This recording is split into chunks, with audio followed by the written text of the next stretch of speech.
जी नाज़रीन, नवां खे अहम ख़बर ॾींदा हलूं त रोड़ीअ जे इलाइक़े सांगीअ सां तालुक़ रखंदड़ जतोई बिरादरीअ जे माण्हुनि सांगी पुलिस जे ज़ियादतुनि ख़िलाफ़ रोड़ी प्रेस क्लब पहुची एहतजाजी मुज़ाहिरो कंदे चयो त बाबा टे चोरा मालो 12 पिया तंहिंमां हिकिड़े खे मेयर अदर बि न मेयर बि न ॿ अथसि उन पकड़ियोसीं पोइ रेवालो उन खयोंसीं रेवालो ॿिया असां ॾिसी सुञाणींदासीं उन रेवालो हयोसीं पोइ असां फिरियाद कईसीं सूबेदार ॿंधियोसीं 4 ॾींहं थाणे में विहारियासीं 4 ॾींहं 1.5 लख वठी करे सूबेदार हिनखे हथु कढियो 1.5 लख वरितासीं हथु कढियासीं ॿुधे साईं पोइ भिंडा हणंदो हुते लवड़ा हणंदो हुते गारियूं ॾींदो हुते सम्झे भाउ पोइ माना ॿिया बि जेके चोर आहिनि उहे बि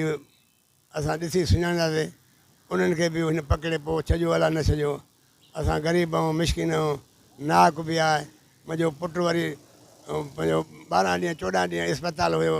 कल्ह इस्पताल मां मोकल अची मिली त कल्ह 14 ॾींहं सरकारी इस्पताल हुयो मोकल कल्ह मिली त कल्ह खणी घर आयासीं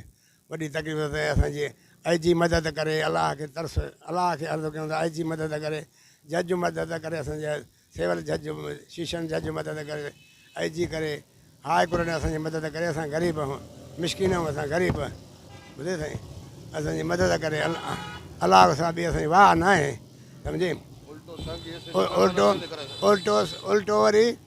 सूबेदार माण्हू उनखे चवंदो हुओ हुते त बसि मां फिलाणे खे बंदि में टीरे खे बंदि में इहो सूबेदार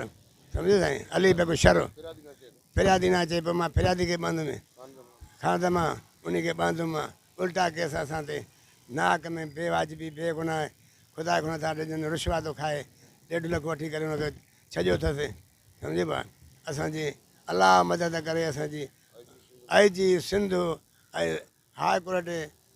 सम्झे असांजी मदद करे असां मिसकिन आहियूं असांजी संगामती जो असांजो पंहिंजो मसइलो हुयो मालोट राम जो एतबार नालो अथसि उहो कुझु ॾींहं असांखे यकी धमकाईंदो अचे पियो हिकिड़े ॾींहुं वेठासीं असांजे मां पुट खे गोली हणी वियो शाम जो टाइम हो घर में उन खां बाद में असां साॻी SH ॾे वियासीं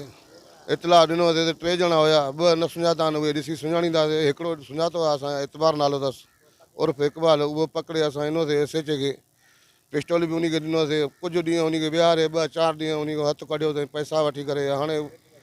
पिस्टोल बि उनजी कढ FR में न ॼाणायो अथईं ॿियो नंबर त असांजे मथां अञा हिरासमेंट करे थो धमकियूं बि ॾिए थो ऐं अगरि IG सिंध सां SP सखर सां असांजो इहो ई मुतालबो आहे जो जवाबदार खे गिरफ़्तार कनि असां सां इंसाफ़ थिए।